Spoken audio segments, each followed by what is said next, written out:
still recall the day I set out on my own.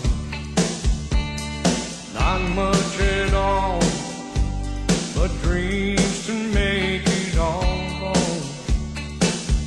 Then came the time, stand there for all that I knew. Days and nights, taking the pain that I lived through.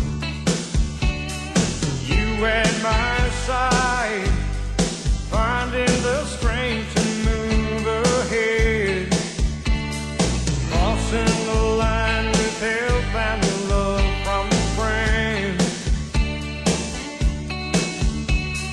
holding the light that many thought was dead. I've ridden the wind with the sun in my face. I rode in the wind in the cold and rain. No, I wouldn't change my life by one day. I'll ride in the wind till I'm home once again.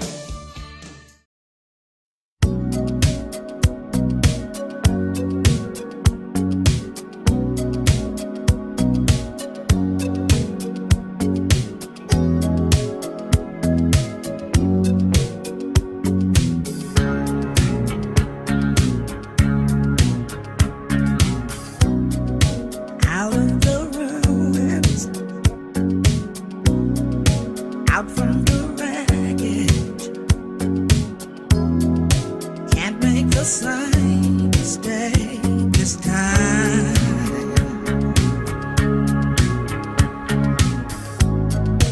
We are the children, the last generation.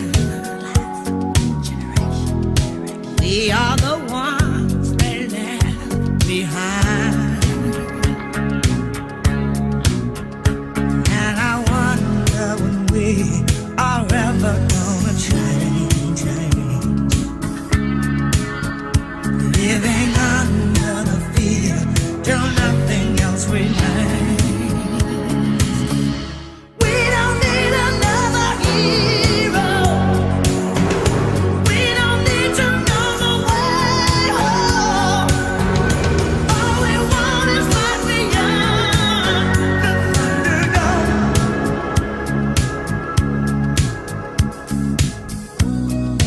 Looking for something we can rely on. There's got to be something better out there.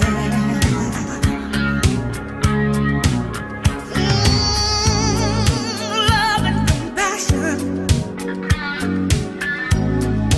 That day is coming. All else are castles built in the air. And I wonder when we are ever gonna change. Living under the fear till nothing else remains. All the children say we don't need another hero. We don't need to know the way home.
in the wake of the novel coronavirus created and deployed by an elite cabal to decrease global population and bring in a totalitarian order.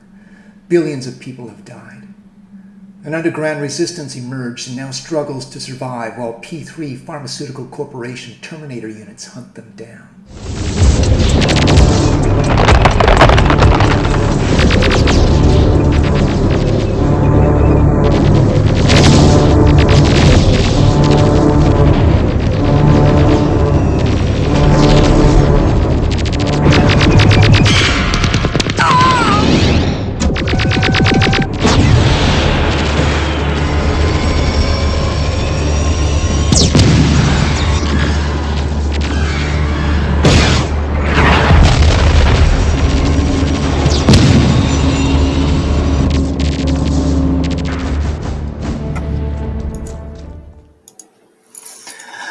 Okay, here we are. Let me just get this set up properly.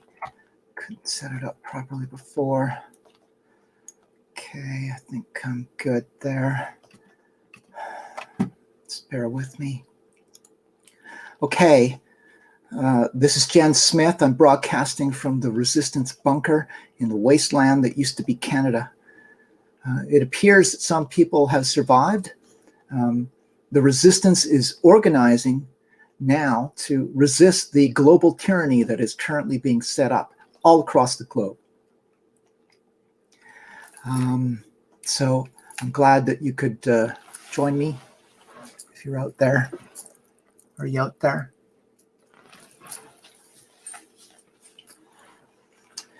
Okay, so welcome everybody. For all of you who have survived the plague, things are, we'll get into that. I'm not going to do exactly what I wanted to do tonight, and hi to everybody, because the information has been coming so sort of fast and furious, and I've been sort of following one lead after another and falling down one rabbit hole after another. That it's really difficult to get things sort of organized in a short time. This is a major research project and things are happening very fast, but I have begun to glean some insights that I hope I can share. What I'm going to do again this week is what I did last week, was I'm going to present the information that I have. Again, I'm not going to present everything that I was kind of planning on presenting because it really needs to be structured better. But I'm going to present what I have, and then once I'm done, I'll sort of bring in anybody who wants to ask questions, thresh it out a little further. If anybody's out there with a webcam and they want to join the show, as long as you're going to be respectful, then you can come on, and maybe if you've got something to contribute to the show, you can do that. If you're out there in your own bunker, hiding from the P3 Terminator units that have come after anybody who questions the pharmaceutical and elite complex.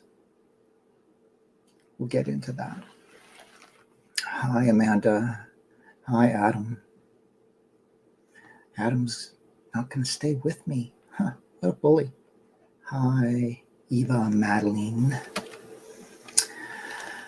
Okay, so yeah, I'm going to review some stuff. I said on Facebook earlier this week, that I've been sort of going through all of the information, sort of reviewing everything that I've learned myself over the last 2 or 3 years, and looking carefully at what's going on now in our society and who exactly is pushing it, keeping in mind that we are dealing with information manipulation experts. So distraction is part of their game. So I'm doing the best that I can. But as I said, I was reading some of the documents that are being put out by some of the, we'll call some of the elite intellectuals at the top, and some of the top journalists and virus and intellectuals, virus specialists and intellectuals as well. And as I was reading through all this, it was like I had a kind of epiphany. It was like a dam opened in the aqueduct of my subconscious, and clarity began flowing into my awareness. I think I know what's going on now, and all I can say is it's much bigger than anybody could imagine, if I'm right. Now, I always want to sort of qualify things that I say by letting people know that I am just putting forward theories, okay? These are theses based on my knowledge and my research. I want people to understand, though, that I'm not just a conspiracy kook. I am university educated. I graduated from Simon Fraser University in history and political science. My focus was the history, the evolution, and the application of propaganda and mass manipulation strategies by governments. That was my specialty. That was what I focused my studies on as much as I could, because that was my area of interest. I never put that sort of education into the marketplace because I felt that the only place to use those skills was to try to reform government. But when I got into a position where I got close to, connecting with the kind of people that I needed to connect with, who were close to government and sort of the mechanisms of power, what I discovered was that things were far more corrupt than I had imagined. And I was so discouraged by what I encountered that I pulled out and I said, I'm done. And I gave up my whole education. I never followed through on it. But ironically now, since I've gotten into this whole transgender debate and now sort of following this coronavirus thing, it feels to me like I've been sleeping all this time. Like I'm kind of a sleeper, in that I've sort of awakened my talents for this time. And I hope to be able to use some of those talents to provide not just clarity for myself, but clarity for you. And hopefully offer for you a little bit of calm, okay? Because governments all over the world right now are amping up the fear. It's all about fear. The media is all about fear, fear, fear. If you watch the mainstream news, if you watch Global, if you watch CTV, Fox, MSN, CNN, any of these stations, it's all about fear. And it's not always overt, because they may say things like stay calm, but then they give you all kinds of reasons not to be calm. But I have been working hard on my Facebook page recently to try to screen out people who are pushing panic buttons, because there's more than enough panic. And I don't want to be part of what I call virus panic, where everybody's scared that they're going to die from this killer virus. The statistics on the virus are, last check, there was 60 people in Canada, 60 total. In a nation of 37.5 million people, 60 people who have been killed by the virus, okay? And yet they're doing things that would have you believe that we are being ravaged by the Black Plague, okay? And we need to sort of dial back from that and ask yourself, why? What's going on? Okay, none of this makes sense, okay? Although, like I say, my research has opened up some channels in my mind, and I believe I know what's going on. I don't know that I can illustrate all of that for you this week in this show, but I can certainly put you on the path and give you some things to think about. So at this point, I can say that things are starting to get very, very, very strange.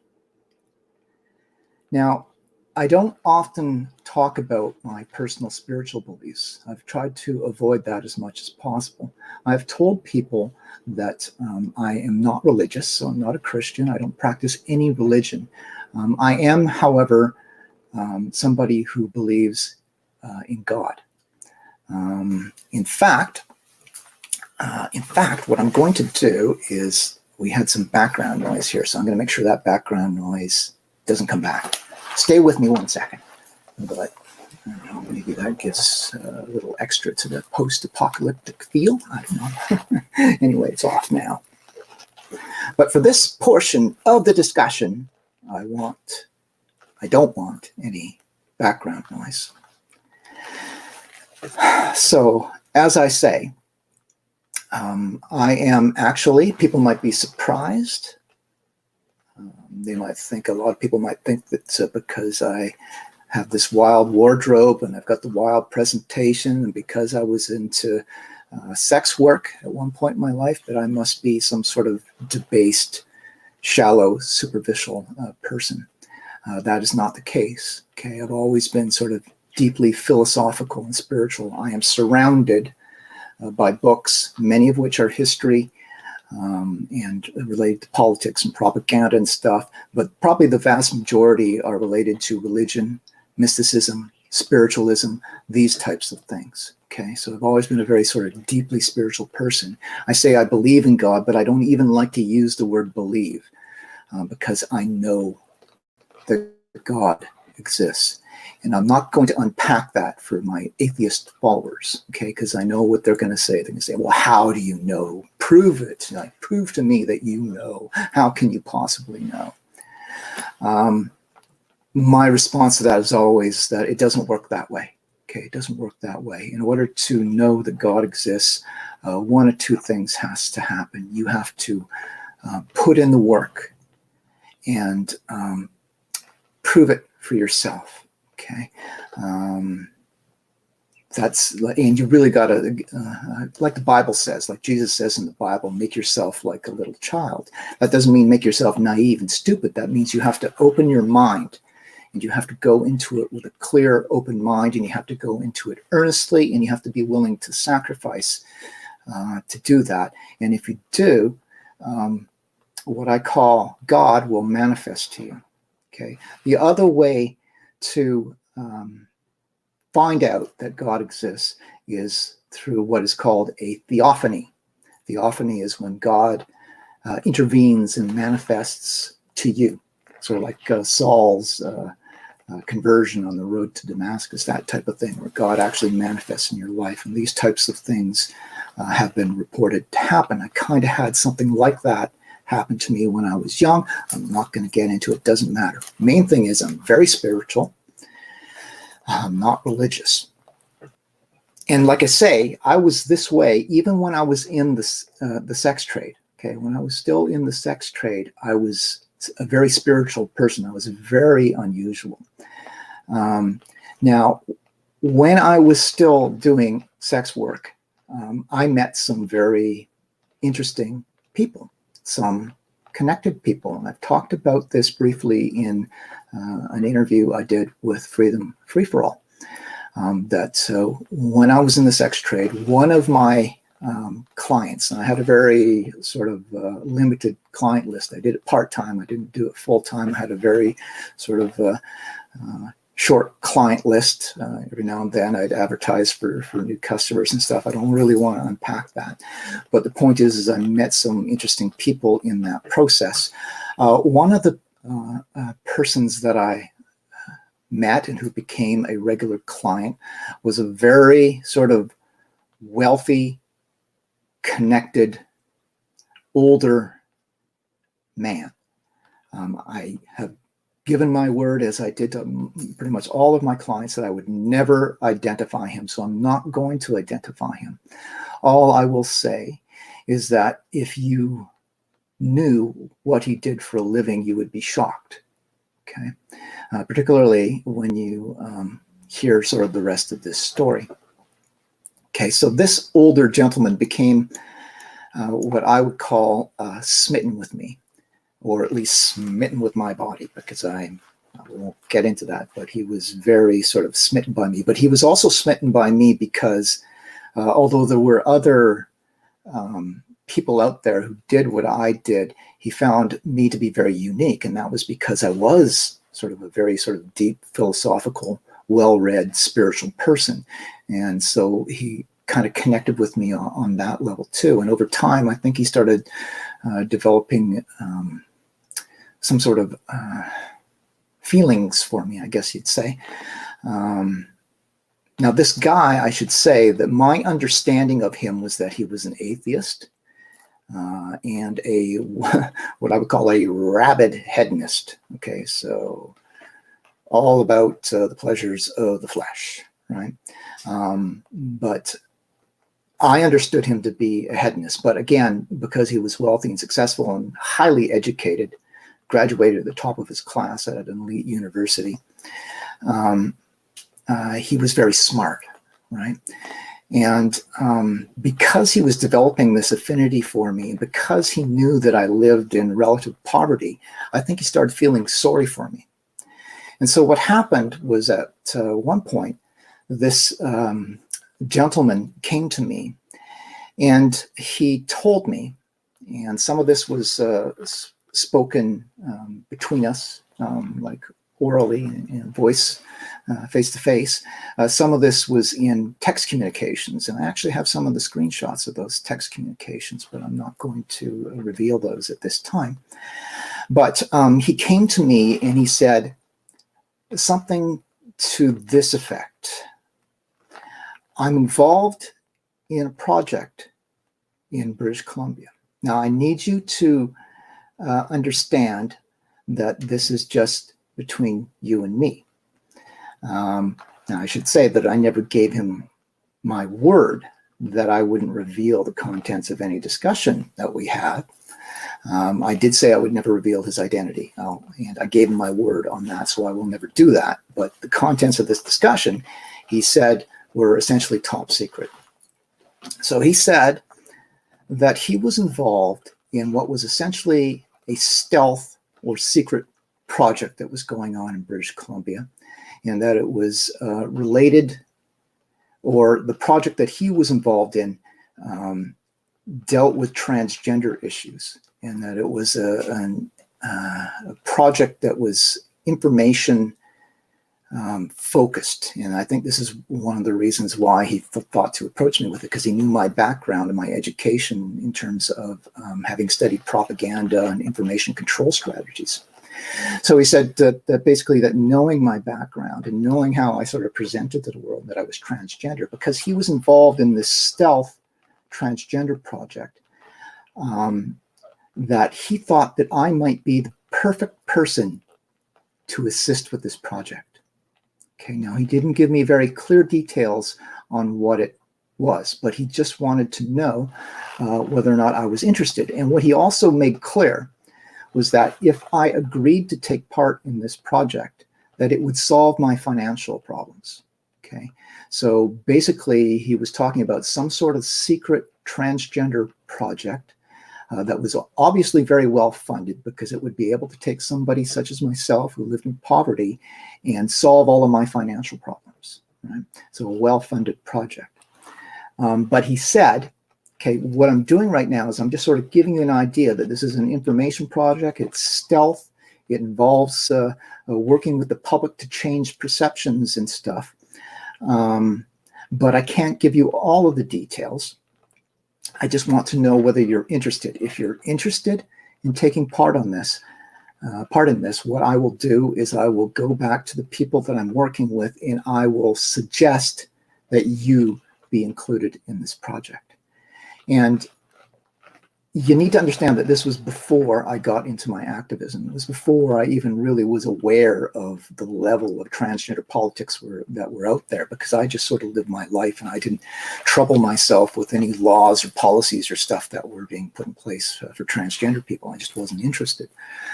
So I didn't know the depth of what was going on. So when he gave me this proposal, I said, well, yeah, I'm interested, right? It's going to solve all my financial troubles, and I won't have to do this sex work anymore. That sounds good to me. So he said, okay, so leave it with me. I'm going to go make my proposal. And then I didn't hear from him for a while. And then the next time he contacted me, he said, okay, so basically what's happened with what I was talking to you about is that they have determined that you're not right for this project. Okay, so I don't know who it was that he was working with, but they obviously probably did some sort of background check on me. Anybody sort of researching my history who has like sort of deep connections and could maybe find out what I was doing when I was in university would learn fairly quickly that I'm an anti-establishment sort, right?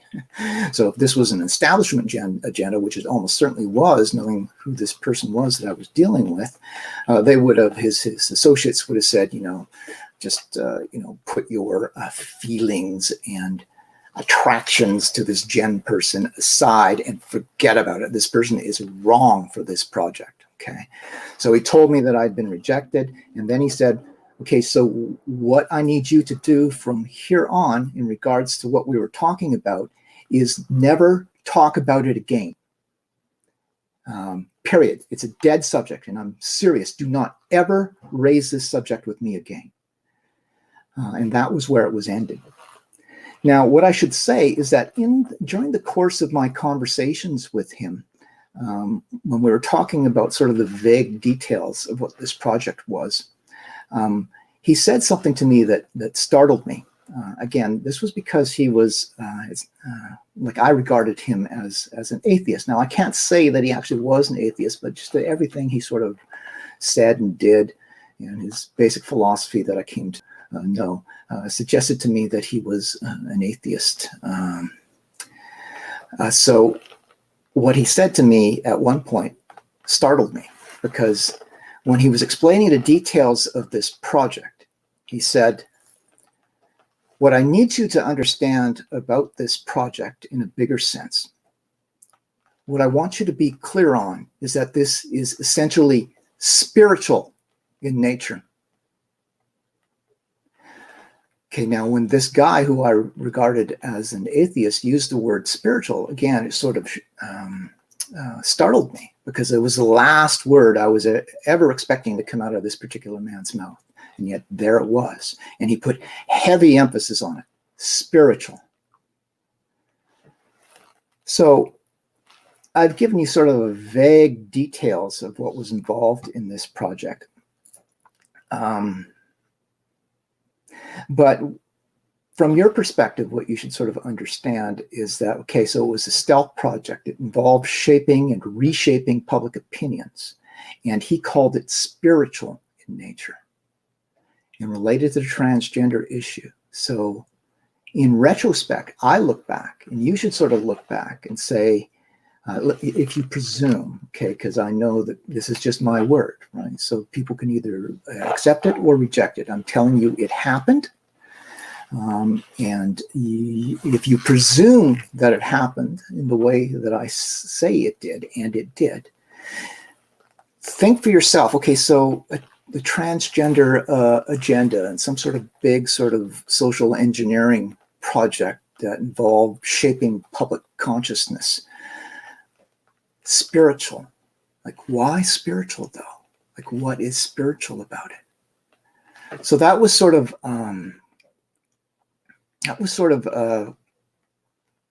something that like I say, particularly in retrospect, makes me sort of really curious about what was going on. Why would this guy, who is essentially a hedonistic atheist, be calling some sort of stealth project spiritual in nature?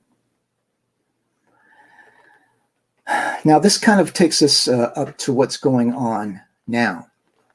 And as I mentioned, things just keep getting stranger.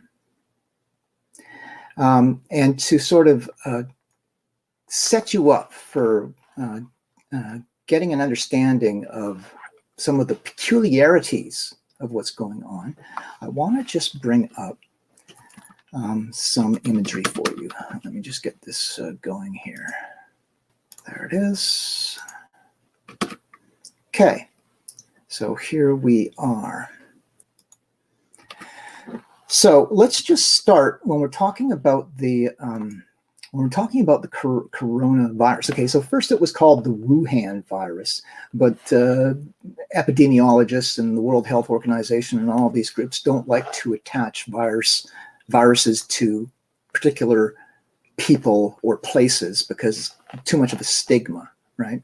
So the Wuhan virus label didn't stick. And the moment it sort of got into Western politics and media, it was renamed the novel coronavirus, novel corona, and it's still regularly referred to as that.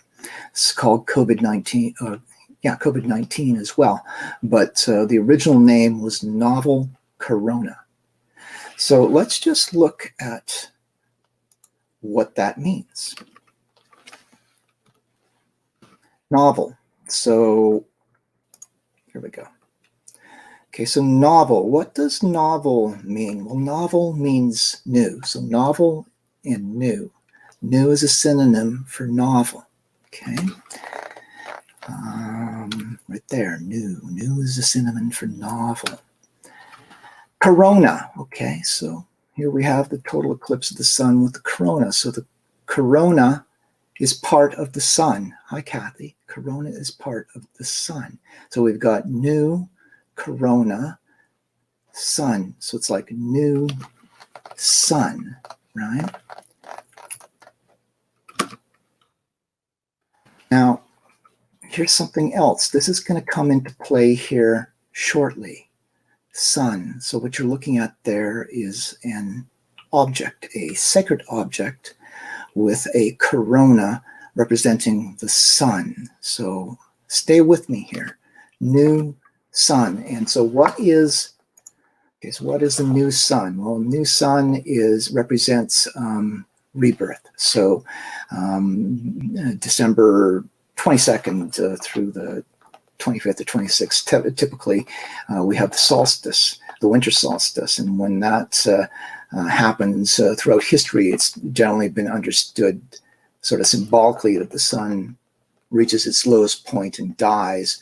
And then on the 25th, it's kind of born again. It's a new sun, right? And it starts going higher and higher in the sky towards summer. So we've got new sun. Okay, so let me just get something else here. So I said that things are starting to get strange, and they are starting to get very, very strange. So what I'm going to need you all to do now, as David Bowie might say, is I need you all to put on your space helmets, get out your space guns, because we're going to step outside the capsule for a moment. And outside the capsule, you're going to find that things are getting very strange. Okay, but everything is linked together, including to this transgender agenda. So I'm going to show you something, and this is going to take a little bit of time for you to watch, but it's a video, because onto the political landscape and into the middle of this corona debate, the Vatican and the Pope have entered. Okay, they have come in, and this is where I say it starts to get strange. So let me just bring that for you.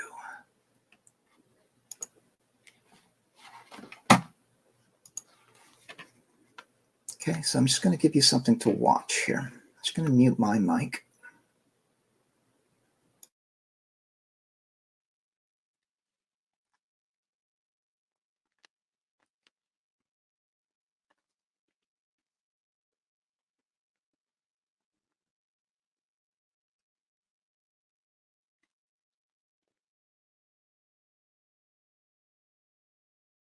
That, by the way, is the monstrance. It is an emblem of the sun, or in this case, the Son, as in the Son of God, and it holds the bread of the Eucharist. And it is said that the Son comes to life in the monstrance.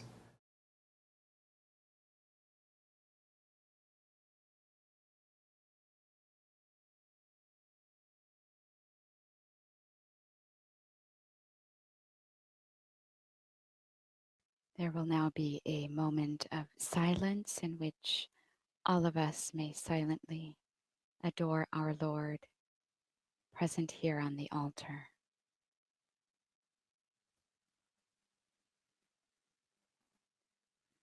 They're doing something new here in the sense that they are shining lights onto the monstrance to give it a feeling of being alive.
I believe this is called Eucharist adoration.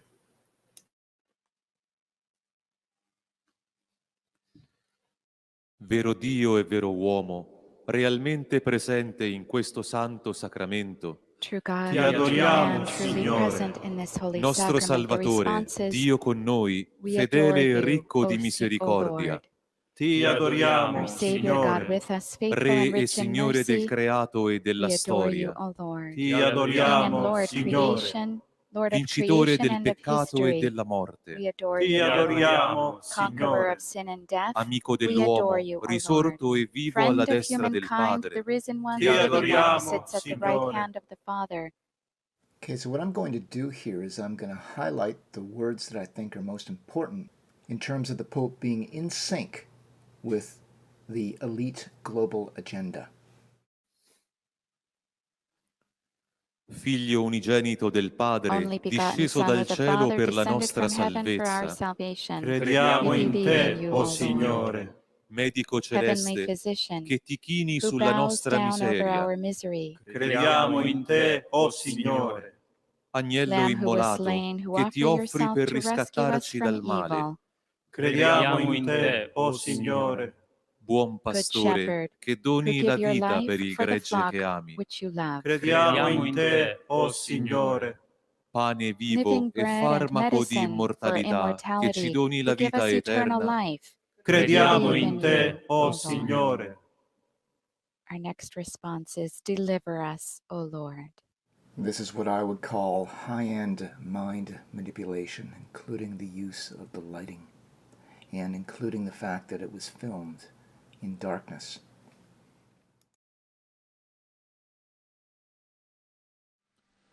dal potere di From the Satana power e of dalle Satan and the seduzioni del seductions of the mondo, world, Liberaci, Deliver us, o O Lord. Signore. dall'orgoglio From the e dalla pride and presunzione presumption di of being poter able fare a to meno do di te, anything without you, Liberaci, o Signore. dagli from inganni the della paura deceptions e of fear and dell'angoscia, anxiety. Deliver Liberaci, us, o O Lord. Signore. From dall'incredulità e unbelief dalla and disperazione, desperation. Liberaci, Deliver us, o O Lord. Signore. dalla From durezza di hardness of cuore heart e and the dall'incapacità di incapacity to amare, love. Liberaci, o Signore. Our next response is, save us, O Lord.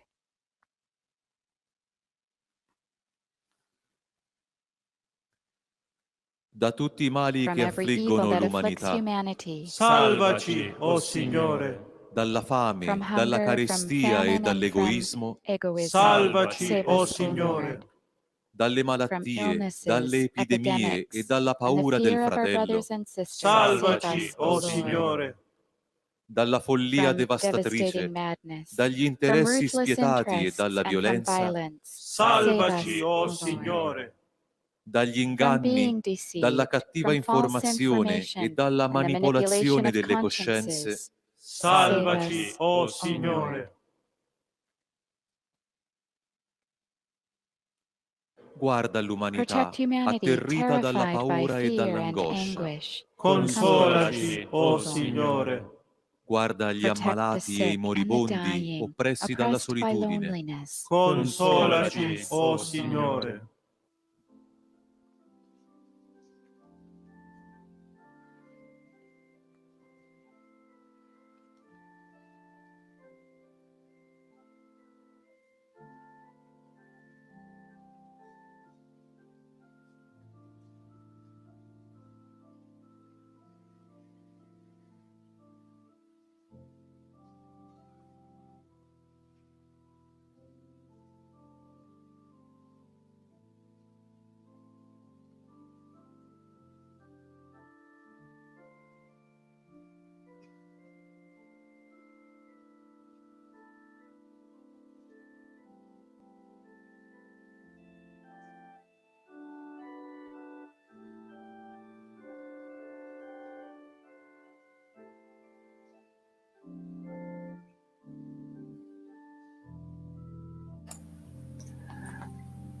Okay, it sort of goes on like this for a while.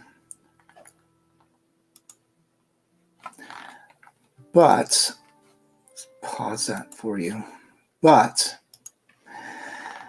okay, I want you to pay attention to the messages that the Pope was putting out there. So the Pope has sort of joined in with this whole sort of virus panic and has people praying to God to save them. He talks about the fear and being protected from the fear and uncaring neighbors. And he talks about the danger of misinformation. These are all sort of the establishment agendas, and the Pope has taken those into his message and done this very rare prayer for the world, basically, right? And brought out this new sun image, which new sun, right? kind of links in with novel corona, same thing. So there seems to be a linkage that's going on here. But I think the point here is that the Pope is singing the same basic song as everybody else. And for anybody who is sort of Catholic or who is sort of Christian inclined, who doesn't think that the Pope is the devil, they might be inclined to watch this. And what they're getting there is what I would call high-end mind manipulation. So if you allow yourself to be sucked into this, and I've just clipped it there, like I say, it kind of goes on and on and on, but it's very sort of subtle mind manipulation that's going on. And like I say, this is where it's, I said, it's starting to get really creepy. And the unanimity of what's going on should be concerning to people. Now, I'm going to show you something else here because I want you to understand who this Pope is and what type of person this Pope is. So let me just bring this up here if I can find it. There it is. Okay. So the Pope, he's not your regular Pope. So here, don't know if you can see this, but this is the Institute for New Economic Thinking. For people who follow me regularly and have seen some of my other videos, I did a video on Jordan Peterson a while back where I talked about how much of what Peterson was saying and doing was sort of pro-establishment and actually worked in favor of the transgender agenda. But I noted some of his connections. Now, this Institute for New Economic Thinking was something that was founded by, let me just see if I can bring that up larger for you there. Okay, so Stiglitz is one of the directors there. But let me bring you something else up here. Okay, there is the, well, I forget what they call it. It's the monstrance. It's called a monstrance that holds the Eucharist, symbol of the sun.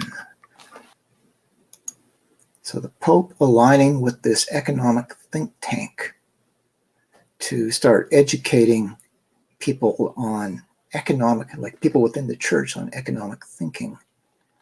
There it is. Okay, and the Institute for New Economic Thinking. What is this place? Can't really see it here. I'm going to try to make it larger. Okay, so the founders for the Institute for New Economic Thinking that the Pope is aligned with is on the left there on the bottom, James or Jim Balsillie. Okay, Jim Balsillie is a good friend of Jordan Peterson. And you'll notice that the other co-founder there is George Soros. Okay, so the Pope is lining up with sort of top economic and corporate figures on the right. So he's what I would call with the establishment. Okay, the church should be separate from all these things, and in its own mind should be above all of these things. But the Pope is lined up so closely that he's working with this new think tank in order to school young Catholics on economic thinking. He has entered this whole Corona thing by engaging what I think is kind of mind manipulation. But again, I'm going to get to this sort of more thoroughly later. I've sort of ran out of time to get things structured the way I wanted tonight. But again, what the Pope was showing you there was that. Okay, so the new sun. So the thing is that what you've got going on here is almost every major power in the Western world of any influence apparently on the same page, right? Spreading the fear, using some of the same language and stuff, and I would say manipulating the mass public mind. What is happening is huge. This may be one of the most historic events ever in human history, if I'm correct. But because it's so big and so involved, the people who are pushing this need to sort of disable the population at large using as an adjuvant to empower them fear. Okay. So now I'm going to share with you something that came. Actually, it was Adam Blaney who reminded me of this wonderful quote from H.P. Lovecraft. The oldest and strongest emotion of mankind is fear. Pope talked about fear. And the oldest and strongest kind of fear is fear of the unknown.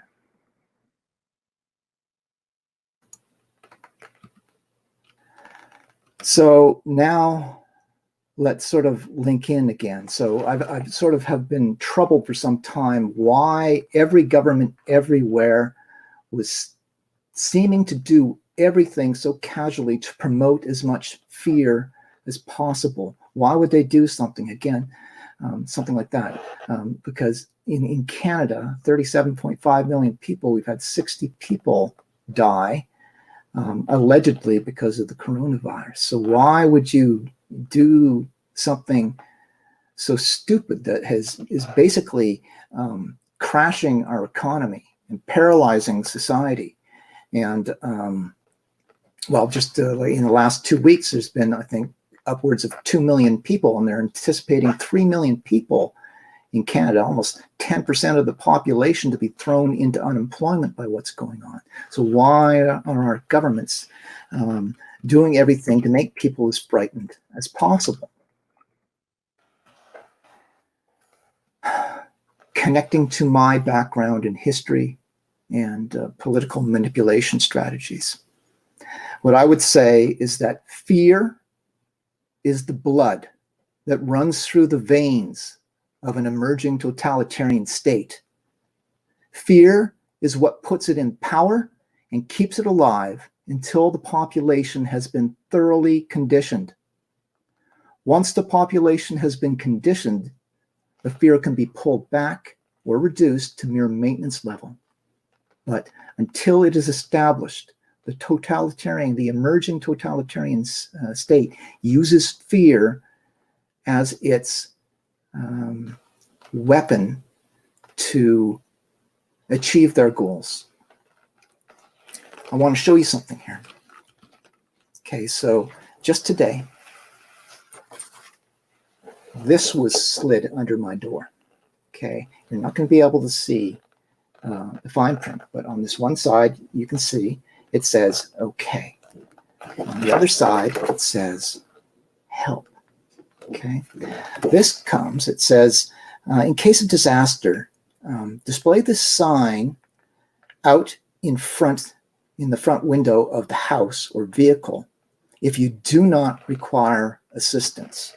This is from the British Columbia government, Prepared BC. Okay, this is a laminated sign that I'm supposed to put in my window to say that I'm okay, right?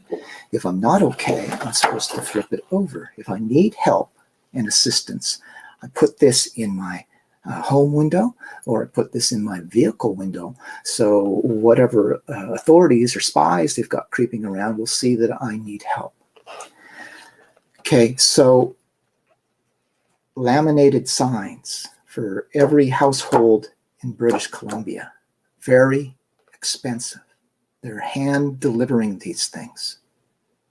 And what do you think when you take what's been said in the news, right, and these fear buttons they've been pushing? What do you think, or how do you think, say somebody who's not really educated, maybe more like the average person, gets this handed to them by our government, explaining to them and making them think that something so terrible is going on that there may come a point where they need to put a help call in their window because they can't go out. This is an instrument of fear. 60 people in a nation of 37.5 million, and they are terrifying people with strange messages like this.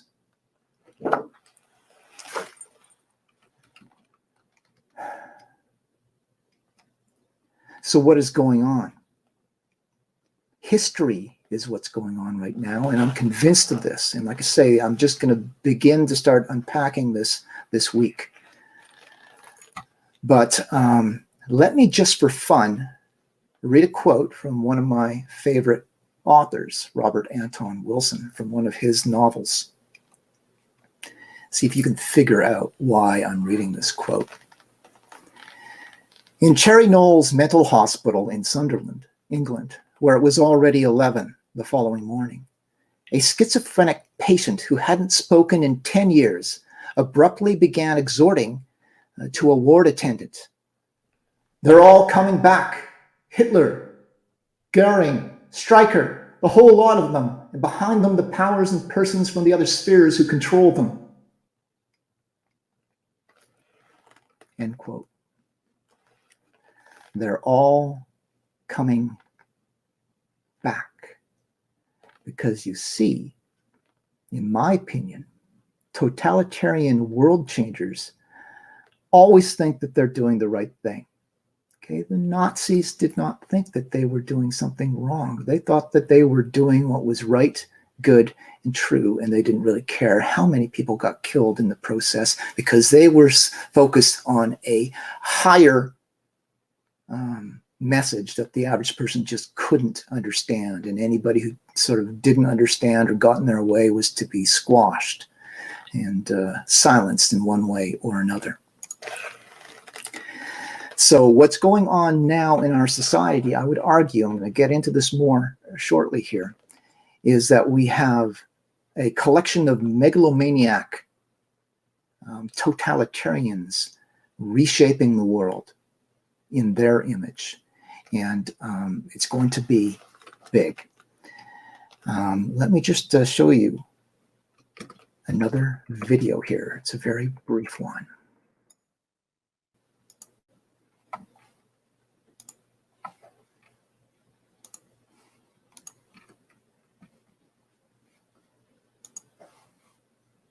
In our obsession with antagonisms of the moment, we often forget how much unites all the members of humanity. Perhaps we need some outside universal threat to make us recognize this common bound. I occasionally think how quickly our differences worldwide would vanish if we were facing an alien threat from outside this world. And yet, I ask you, is not an alien force already among us? To respond to the outbreak of the terrible virus, the invisible enemy, as we say. We are engaged in the most significant industrial mobilization since World War II. We have a wartime president fighting an invisible enemy. My administration is taking new action to ensure that America has the medical resources and equipment needed to fight the global pandemic. It's been a brutal pandemic for over 150 countries all over the world. This whole invisible enemy has taken over the world. Nobody cares about trade. Nobody cares about anything. I occasionally think how quickly our differences worldwide would vanish if we were facing an alien threat from outside this world. And yet, I ask you, is not an alien force already among us?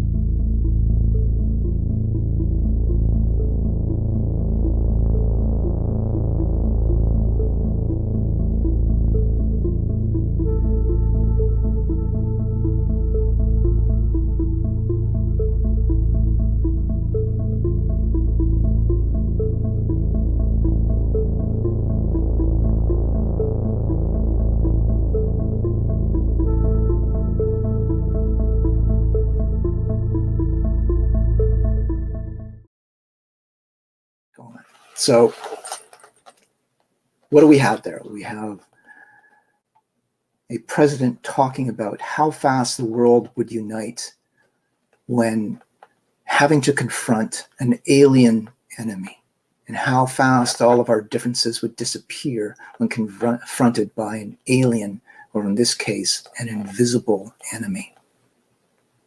So I think what you should do is maybe think about that. Now I'm going to show you some of the information that has been providing me with clarity over the past week. So again, the strongest emotion of mankind is fear, right? Fear. This fear is being slid under people's doors and left on people's doorsteps. They are delivering fear to you as we go. Why?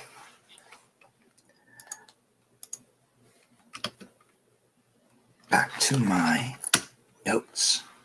So this was basically planned ahead of time, but just very recently, Bill Gates has announced that he was going to step down from Microsoft to focus on his philanthropic priorities. And for those of you who follow Bill Gates, you'll know that his philanthropy has to do primarily with vaccines and digital ID and information chips. These are these big projects that he's working on that now he feels he has to work on full-time. So last week I talked about Event 201, and I'm going to remind you of some of these things right now. You may not be able to read all this, so I'm going to read it for you. So let's just take a look at what Event 201 was. So it took place on Friday, October 18th in New York City. It said Event 201 was a 3.5-hour pandemic tabletop exercise that simulated a hypothetical but scientifically plausible pandemic. Again, October of last year. 15 global businesses, government, and public health leaders were players.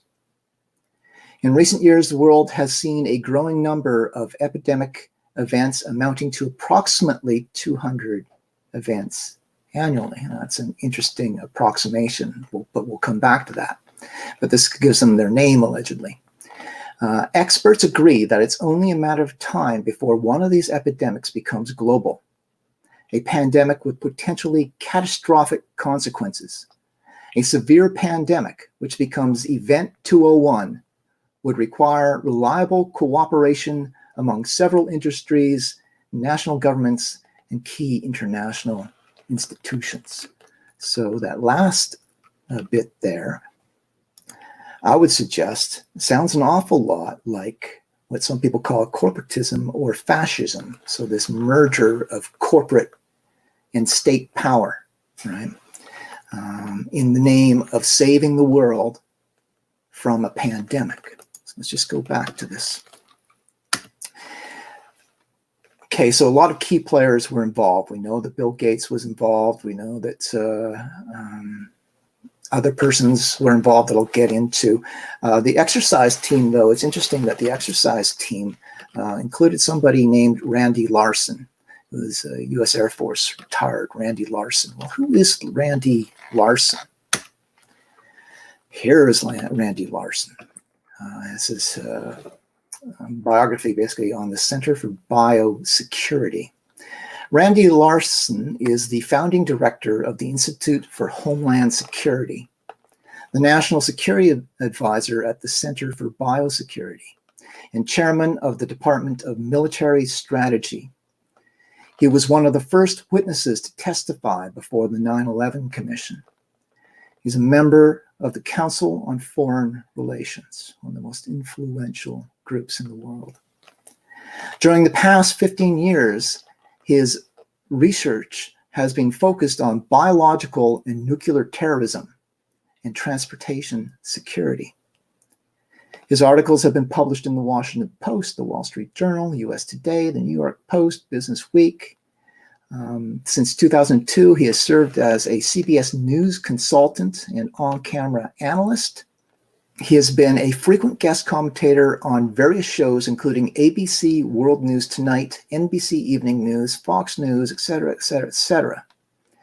The point is, he's one of these talking head experts that appears on the media. So he's a very important figure, but he's also one of the founders of Homeland Security and was intimately involved in the 9/11 thing. I don't know what people out there think of 9/11, right? My personal opinion, logical opinion, having nothing to do with conspiracy theories. It's just looking at sort of the physical dynamics of what happened at 9/11.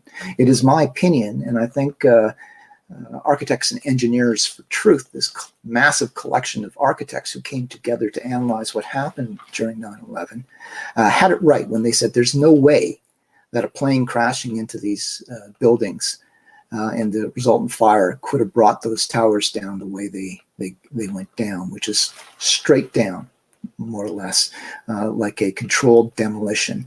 Certainly the big sort of problem for people who think it was fire, it was Building 7, which was not hit by a plane, had only scatterings of fires, and went down, straight down, like a controlled demolition. So he was one of the people who was summoned first to talk about what happened at 9/11 and to sort of, I would say, poo-poo any suggestions of anything like crazy or what George Bush Jr. called outrageous conspiracy theories. And then he again was one of the founders or the founding director of Homeland Security and a national security advisor for the Center of Biosecurity. So he's a very important figure involved in this Event 201 that Bill Gates was involved in and still is involved in. And apparently he's going to be spending most of his time on that now. So let's just go to the next screen. Okay, still going along here with Event 201. At the bottom there, you can see that Event 201 was supported by funding from the Open Philanthropy Project. Okay, so what is the Open Philanthropy Project? The Open Philanthropy Project. Okay, I don't know if you can see that, but I'm going to read it for you anyway.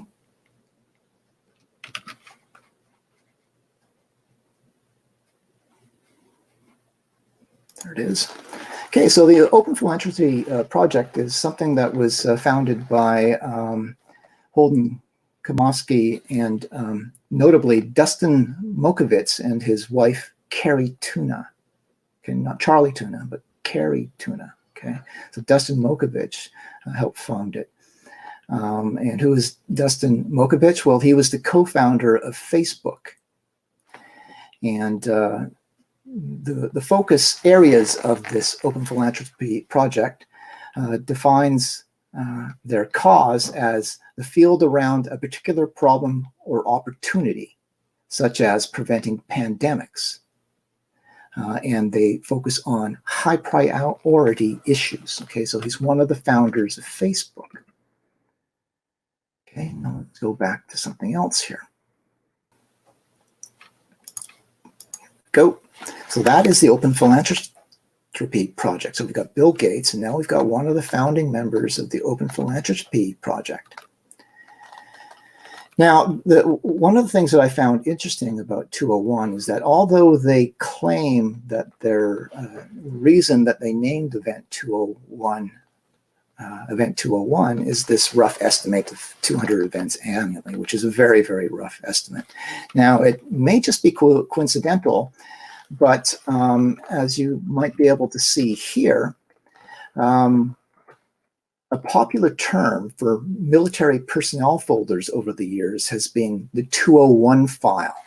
Okay, the 201 file is a file that contains all of the information of a particular soldier that is critical. So promotion orders, mobilization orders, evaluation reports, awards, decorations, life insurance stuff, evaluation documents, things like release of discharge, all kinds of different things like that. So basically a one-stop file that contains all of the key information of a military officer, and it's called a 201 file, right? So that may be coincidental. It should be noted there at the bottom. I don't know if you can see it, but that's also what the Central Intelligence Agency, that's the term they use as well, is the 201 file.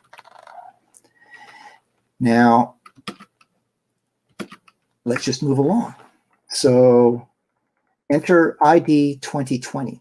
Okay, so what is ID 2020? Well, this is something that Bill Gates has been talking about in terms of, or suggesting or hinting at, is this new project around ID 2020, which is a kind of digital ID. There you can see it being displayed there. It's a microchip. It's a new digital identity program that can theoretically house all of your key information. If you see some of their information videos, they talk about it being almost identical to a 201 file that the military has, right? It contains all of the key documents for a person, but in digital format. In this article, they note that the program to leverage immunization as an opportunity to establish digital identity was unveiled by the ID 2020 in partnership, or the partnership, which is a collective sponsored by various parties that I'll get into in a second. Digital identity is a computerized record of who a person is, stored in a registry. It is used in this case to keep track of who has received vaccination. Who's received vaccination, so a very key file here. Okay, let's move along. Looking at the Alliance, or the ID 2020 partners, we've got Gavi, Vaccine Alliance. We've got the Rockefeller Foundation, who seem to have their dirty fingers in every dirty pie.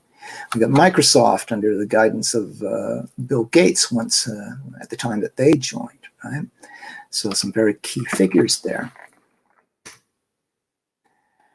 Okay, so ID 2020 is a public-private partnership dedicated to giving at that time, and this was in 2017, and I want you to keep in mind here that they were calling it ID 2020 even back in 2017, right? So they seem to have their eye on the year 2020.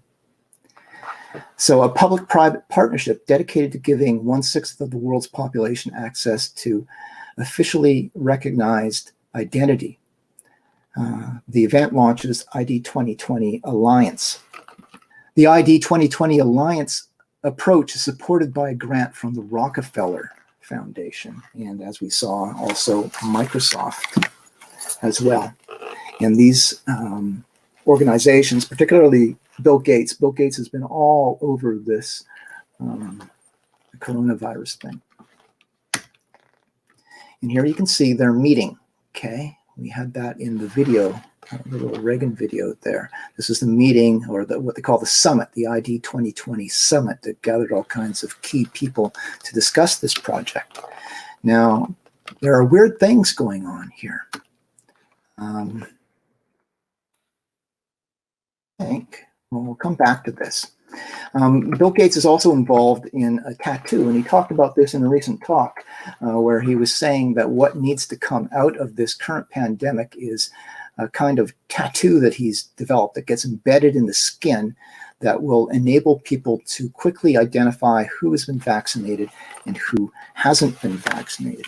Again, from this particular article on this digital tattoo, it will allow storing of data in a pattern of a dye, invisible to the naked eye, that is delivered under the skin at the same time as a vaccine.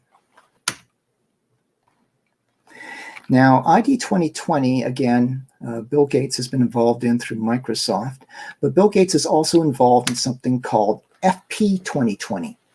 FP 2020 is a program that's basically, well, FP is for family planning, so it's all about birth control.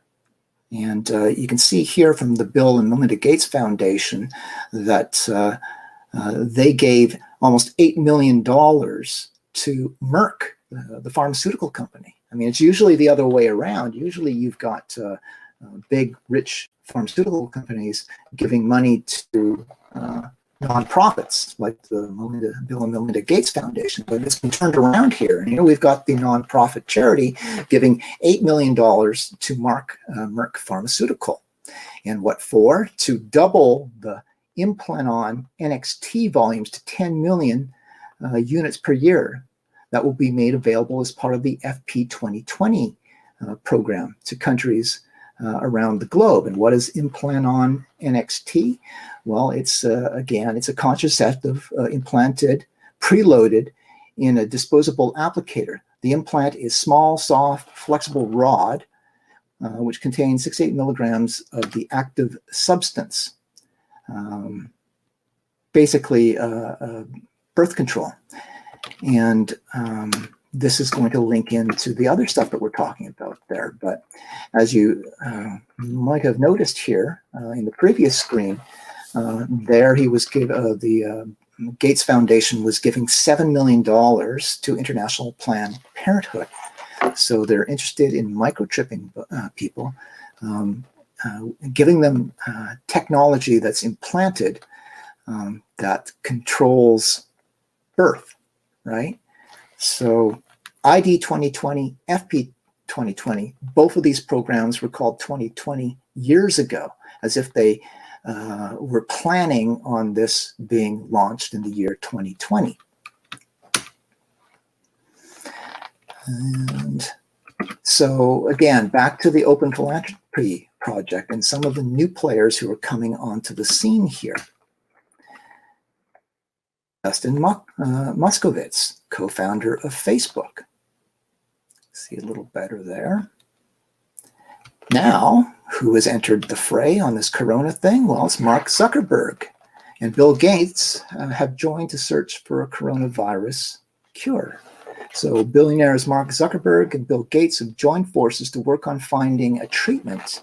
That's an important word there, treatment for the coronavirus. Zuckerberg and his wife, Priscilla Chan, have donated $25 million through their Chan's Zuckerberg initiative to the Bill and Melinda Gates Foundation, which is organizing the COVID-19 Therapeutics Acceleration Project. Okay, here's another one. Mark Zuckerberg, Priscilla Chan, and the Roberts family make major donations to coronavirus relief efforts.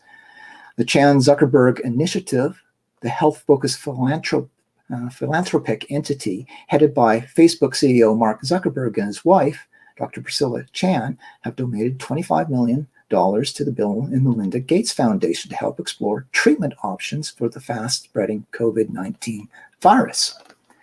I'm really proud to share that the Zuckerberg Initiative is going to be joining the Gates Foundation and others to put together something they're calling the Therapeutics Accelerator to fight the coronavirus. Testing existing safe drugs will be key to examining which may be compatible with curbing the symptoms of the novel illness. Zuckerberg said, part of the idea is that often a drug can be helpful against multiple diseases. So you can basically take all of those drugs that have already been screened as safe and test them to see if they might also have a positive impact for either preventing the coronavirus or reducing the symptoms and making it less damaging. Let's keep going here. Zuckerberg and his co-founder pour millions into the midterm initiatives. Okay, so you got two of the key founders of Facebook who I've had a lot of trouble with. We'll get into that. Mark Zuckerberg and Dustin Moskovitz are mounting campaigns. The Chan-Zuckerberg Initiative, the Open Philanthropy Project have already poured millions into different initiatives that align with their organization's focus areas, which we already talked about. The head of the policy and advocacy for the Chan-Zuckerberg Initiative said, it will take all tools available to break through on some of the big, complex issues that will dictate what the future looks like for so many people. Zuckerberg and Moskovitz want to advance their policy and social goals through whatever means they can. Philanthropists employing political strategies may not be new in any absolute sense, said Leslie Lankowski, senior consultant to the dean of the Lilly Family School of Philanthropy at Indiana University. But these folks are doing it with a lot more intentionality and with a lot more money. Okay, so now we can get into something that I'm only too familiar with. So just to remind people that last year, Facebook announced that they were going to crack down on all sort of anti-vaccine content, right? So they were going to go in and basically, I'm not going to read everything that's in this article here, maybe look at it more thoroughly later, but they determined at that time that they were going to reduce exposure. Okay, so this was the introduction of the soft censorship that I talked about. Now here specifically, they were talking about it for anything to do with vaccines. Okay, and just coincidentally, we've got two of the founders of Facebook, and we've got Bill Gates uniting to take part in this joint project. It's a joint project, really, between these nonprofits and various pharmaceutical companies, including Merck Pharmaceutical. But it was like they were preparing for this ahead of time as well. So they started building these algorithms and stuff to try to control what people, well, not so much what people were saying about vaccines, but to make it so that they were either intercepted with other messages or that their exposure was limited. Okay, so it's kind of like what the BC Supreme Court did to me in terms of the article that I wrote for the Post Millennial that went through and identified all the doctors that were connected to the case. The father was forced to transition his kid. They said to me, and this is what Facebook was saying too, is that they're not going to require me to delete the article that I wrote. Facebook is saying any sort of posts that to talk about vaccines, they're not actually going to delete. Now, that I don't think is actually true, but that's what they're saying. But just like me, by telling me that, okay, you can have your article there, but you're not allowed to refer to it. You're not allowed to point people to it, right? You're not able to tell people about it, right? May not even exist in that case. Same thing Facebook is doing. So they've come up with algorithms to make sure, again, starting with vaccine content, that although the information is out there, they want to make sure that you don't see it. So they built in throttling mechanisms to make sure people don't see it. And let's just go here. There are a couple of things worth reading in here. So the Atlantic pointed out that the majority of anti-vaccination content on Facebook appears to originate from only a handful of fringe sources. It likely won't require a Herculean effort for Facebook to tackle this strain of misinformation. So they tackle two things, right? They're tackling two things, tackling what they call false information or fake news and misinformation, right? And of course, it's all very subjective. And if they determined that something about a vaccine is misinformation or incorrect, and who is the correct party? Well, the correct party is the establishment. They determine what's correct. And if the establishment determines that certain information is incorrect, the social media companies, and you should note in this article here, bring it back up here, that other companies are in on this as well. So Pinterest received praise for its decision to stop displaying search results for vaccines entirely. And we had this happen to me for a while. It looks like that might have changed. So for a while, people were reporting to me that if they went to Facebook and they typed in my name, they didn't get any results for me. It showed nothing for me. And I began complaining about that. And I've got some of the screenshots that people told me that I wasn't coming up in the search engine. Right? Now, recently that seems to have changed. There seems to have been some sort of adjustment, and I am coming up, at least for myself and for my immediate friends, I come up. Now, whether somebody who's not a friend of mine gets me in the search results, I don't know. But they were talking about this strategy there from Pinterest. So YouTube is doing similar things. And basically, the message and the moral here is that those who control the primary means of humans communicating these days, and studies have shown that most people nowadays are getting their news and information from social and digital media. Okay, and all of these big social and digital media companies are now building in censorship engines, right, to make sure the information that gets out there and that people see is officially approved information from the establishment, right? Again, if somebody puts out a message on Facebook, but nobody ever sees it, it may as well not exist, but that's what they're doing. It's called soft censorship, a kind of invisible censorship where people who are being censored won't even know that they're being censored, or they won't be able to prove that they're being censored, because behind the scenes, those who control the new means of communication for the bulk of the Western world are deciding whose voice will be heard and whose voice won't be heard. And it just is very coincidental that Facebook is connected to this new vaccine and digital ID initiative, right? So there are powerful forces moving behind the scene. This is, again, a scene from the ID 2020 summit. Okay, so every year they've been having a summit for the ID 2020 project to make people sort of update partners and stuff as to what's going on with ID 2020. And they all are gathered there, and you can see the ID 2020 on the wall. But what is interesting there is exactly that. What is on the wall there? What is that? Right? Does anybody know what that is?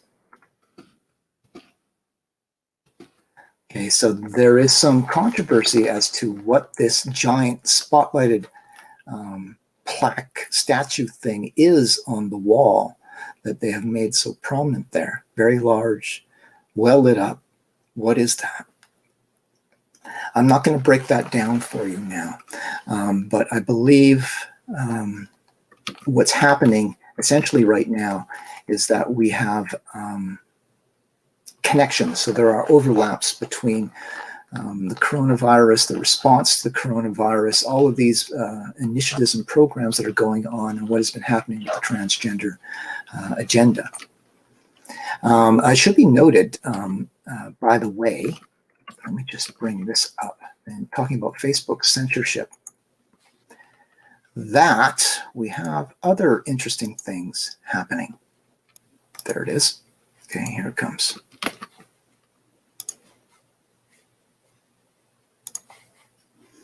Okay, Wikipedia slashes the Spanish flu death rate. Okay, so what Wikipedia did is it's gone in and it's altered the death rate for the Spanish flu.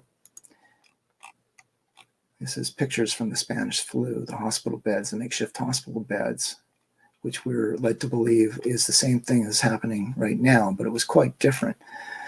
Initially, the cases, the mortality rate for the Spanish flu was estimated between 10% and 20% as a death rate. But here, this was the original entry here. They changed that. They changed that part in Wikipedia, and they changed it to something that came out of the World Health Organization, which is dubious at best, saying that it wasn't between 10 and 20%, it was 2 to 3%, which aligns perfectly with the coronavirus. So what they're trying to do is they're trying to equate the Spanish flu with what's going on now in order to create this sense of fear. So the trouble with them saying, and again, readjusting the numbers to 2 to 3%, is when you take the number of people who died in the Spanish flu and do some math, it gives a figure, 2% gives a figure of 2.5 billion cases, when the population of the world at that time was only 1.8 billion, right? So even basic math should have told them that that number couldn't possibly be correct, but for some reason, they need to make it align. So what we have going on here now is the literal equivalent of George Orwell's memory hole. Okay, so there were people employed in 1984 who went in and they changed things. They changed history to conform with whatever the government agenda of the time was. And that's what's happening with Wikipedia. They're going in and they're altering history and statistics. And in this case, they're trying to make you, anybody who sort of inquires about the Spanish flu, and there's a lot of talk about that now since Spain seems to be a new hotbed for the coronavirus, to make people think that what's happening with the coronavirus is exactly the same thing as the Spanish flu. Okay, deliberate mind manipulation. Again, they are pushing the fear button. They're trying to get people scared. Okay, back to this sign. Okay, slide this under people's doors and stuff, right? Giving them the impression that there might be a situation in which they're in such terrible trouble, but they can't go out, that they have to put a sign in their window saying somebody, some emergency worker who might be patrolling the streets, please help me. Fear, fear, fear. Okay, this is why I have banned virus panic messaging on my Facebook page, because we need to step back from it. It's gotten out of control. So I believe, and like I say, there's much more information to come next week after I have a chance to get things organized better.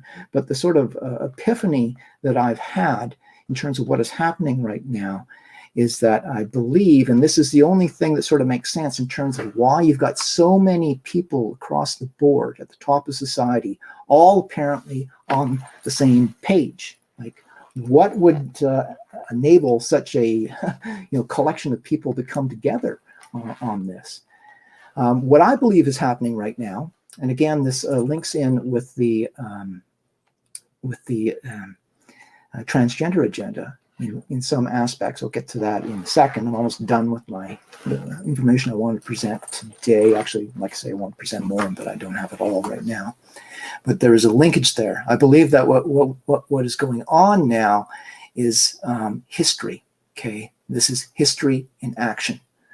Okay, we have a bunch of megalomaniacs who've gotten together, and just like 9/11 was a controlled demolition, right, to facilitate certain programs and policies that the government wanted to do. In that case, it was invading Iraq and Afghanistan. But now we seem to have a controlled demolition of our economy, okay, and the creating of mass fear and panic. And the reason for that is because I believe that they feel, rightly or wrongly, Okay, it'll be up to the individual to decide. But these people at the top feel that humanity has become a problem, right? And that we're killing the planet. And so it is their duty as leaders to implement all of these draconian new measures that involve controlling information, tracking people, keeping track of people, reducing population to get the population shrunk to more manageable levels, because we just put the global warming question and air pollution question aside. We do have pollution problems, right? We produce so much trash as a society, and our population just keeps growing and growing and growing. So I think what's happened here is we've got these megalomaniacs who are society. Okay, they're taking big measures to deal with a problem, and that problem is the growing population. And so we see the transgender agenda, which is sterilizing all kinds of young people.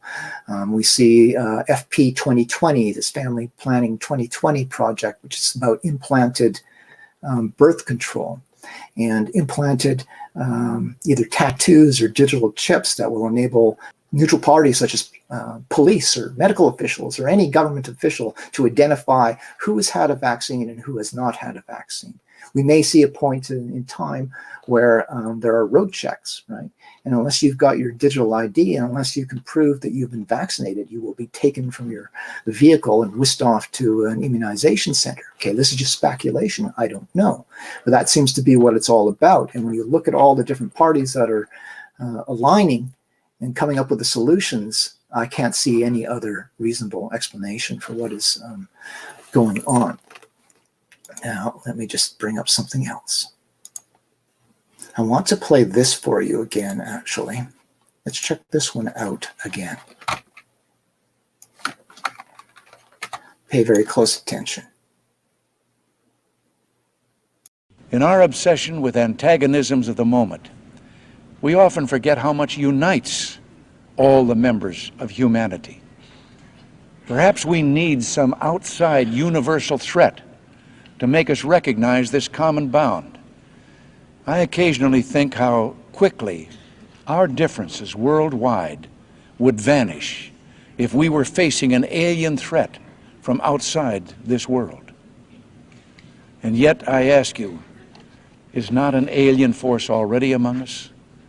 To respond to the outbreak of the terrible virus, the invisible enemy, as we say.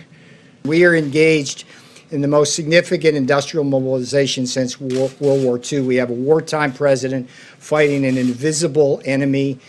My administration is taking new action to ensure that America has the medical resources and equipment needed to fight the global pandemic. It's been a brutal pandemic for over 150 countries all over the world. This whole invisible enemy has taken over the world. Nobody cares about trade. Nobody cares about anything. I occasionally think how quickly our differences worldwide would vanish if we were facing an alien threat from outside this world. And yet, I ask you, is not an alien force already among us?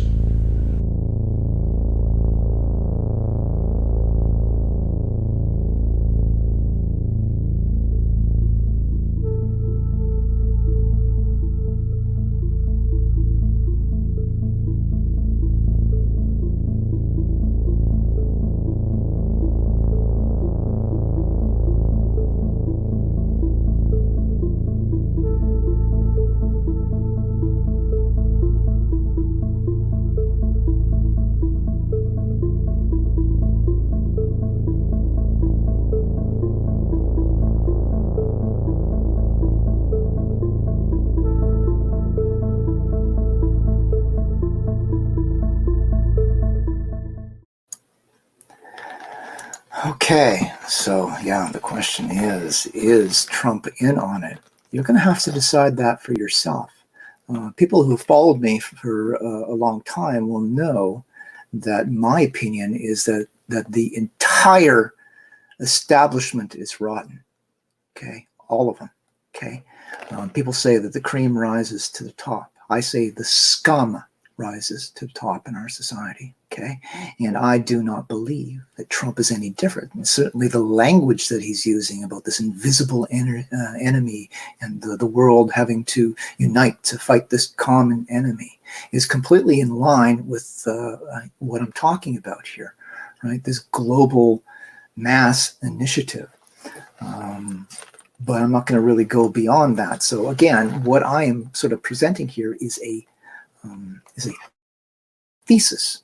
Okay? It's not my claim to know the facts. This is just what I'm being led to suspect at this time is going on. You can decide for yourself, make up your own mind, and hopefully, if you find this information useful, you'll share it with other people. And what I'm going to try to do is I'm going to try to put together sort of a big master project that brings together all of the key elements that I've been noting, because I haven't even really touched on stuff here.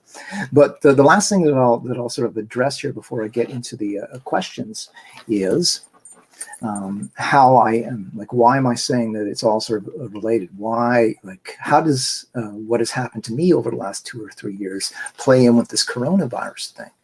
Okay, so what I would tell people or advise people to pay attention to is that when I first started writing about this and getting involved in public talks and stuff, I got very limited pushback. I got some protests and stuff, but not big protests. Certainly the establishment didn't really come after me at all when I first got into it. And that's when I was touring mainly churches and stuff and talking with Laura Lynn Tyler Thompson.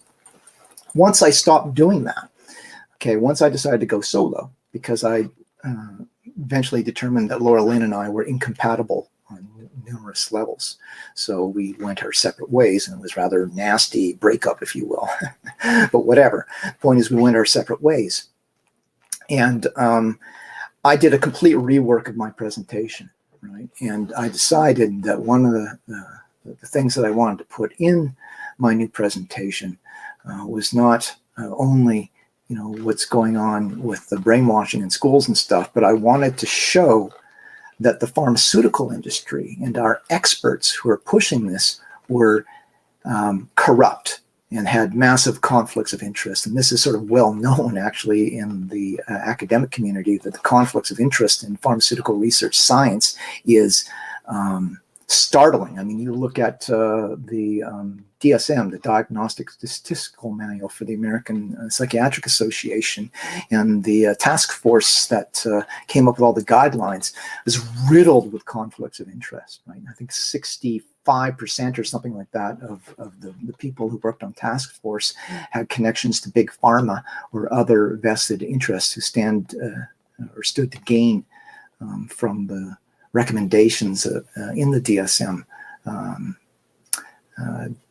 Diagnostic Statistical Manual. So when I did my own talk tour, which began actually on the lower mainland, it was just me. I did my first 2 talks in what I called my Erosion of Freedom tour in Maple Ridge and Hope, BC.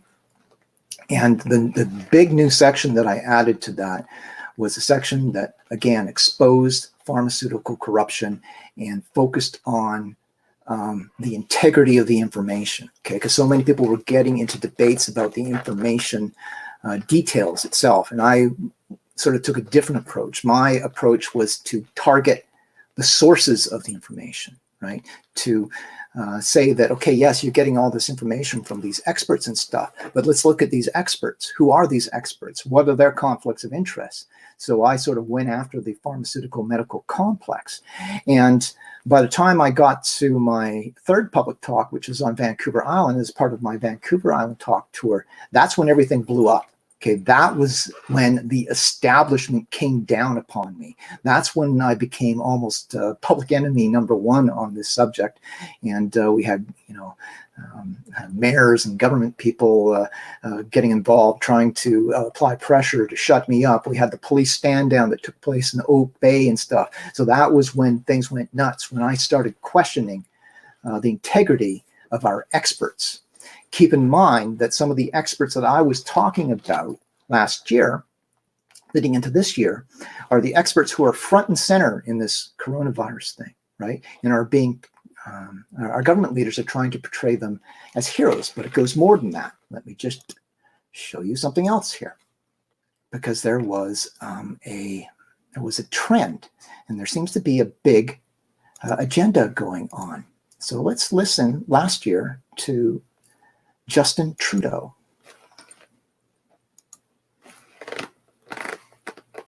A free press is the foundation of democracy. Full stop.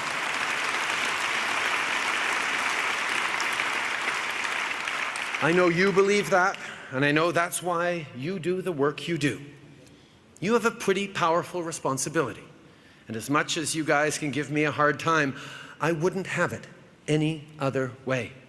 So please, keep asking the tough questions and keep us engaged in the essential debates that are shaping our society. But we also need to be vigilant here at home. We live in a time when people are losing trust in their institutions, and the news is no exception. We're witnessing dangerous trends, not just online, but in our communities as well. It is the job of every single person in this room, members of the press, politicians, staff, to uphold and renew that trust.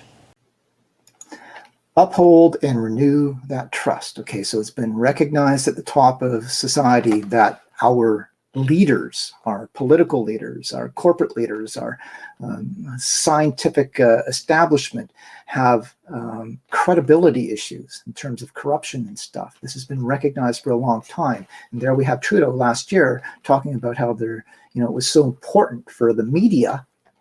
And it was their job. In fact, here's Trudeau telling the media what their job is. Their job apparently is to restore trust in our institutions. Let's go to another one. So one of the most popular scientists, I mean, he is a scientist, but he's an astrophysicist in the world, on The Late Show. Let's see what he has to say, shall we? Listen carefully to what he's saying. Please welcome Neil deGrasse Tyson. Okay, Neil, spoiler alert, you're a scientist. Indeed. And legally, I am required to ask you your thoughts about the coronavirus. Oh. And I understand you're not a virologist, you're not an immunologist, you're not an epidemiologist, but I suspect... I'm an astrophysicist, Jim.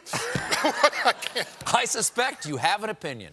A point of view, I would say. Okay. I would say. So I'm broadly scientifically literate, but what I will say of this virus, I think we're in the middle of a massive experiment worldwide. And where are the guinea pigs? Maybe. The experiment is, will people listen to scientists?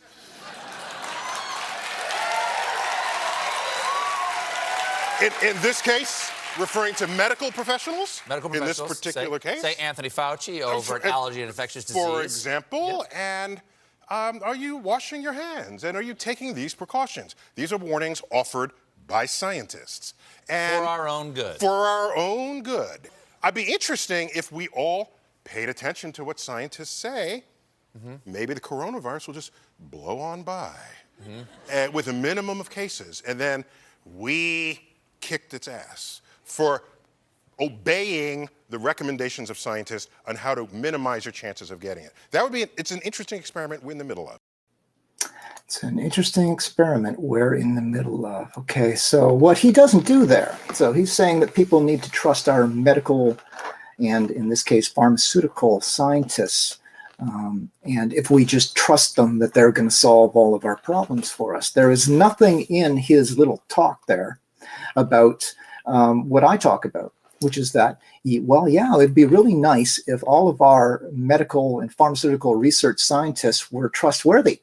Okay, it'd be really nice if they were like just these sainted, selfless researchers whose only interest in life was to solve scientific problems and make the world a better place. It'd be nice, but unfortunately, the world isn't like that. And I would say that one of the most corrupt branches of science out there is medical pharmaceutical research, right? And this is documentable, and it's well known even within the community. But he didn't talk about that. No, he talked about how people need to listen to the scientists, and that if you listen to the scientists, this coronavirus is just going to pass. So we see that the message from Trudeau, we see messages from other people, and it's all about learning to trust our officials and learning to trust our scientists, right? Because they're the ones who are going to save us. And so I was, sort of confused at first when I launched my talk tour attacking the pharmaceutical complex. And one of the professors at UBC wrote something about my talk, and they said one of the greatest crimes I was committing was undermining the integrity of our scientific experts, right? And how this couldn't be allowed. So the great threat that I posed, and the reason that they came down on me so hard, in my opinion, is because I was questioning the integrity of this organization. And I was doing it right before this 2020 event, right? ID 2020, FP 2020. Right. And if you look at who's involved in this, we're back to Merck Pharmaceuticals, working with the Bill and Melinda Gates Foundation, where we've got these nonprofits giving money to pharmaceutical corporations and stuff. So that's where the overlap is here. Now, if we go back to that strange statue that was on the wall of ID 2020, that's a puzzle we're still trying to solve. I believe that is an artistic rendition.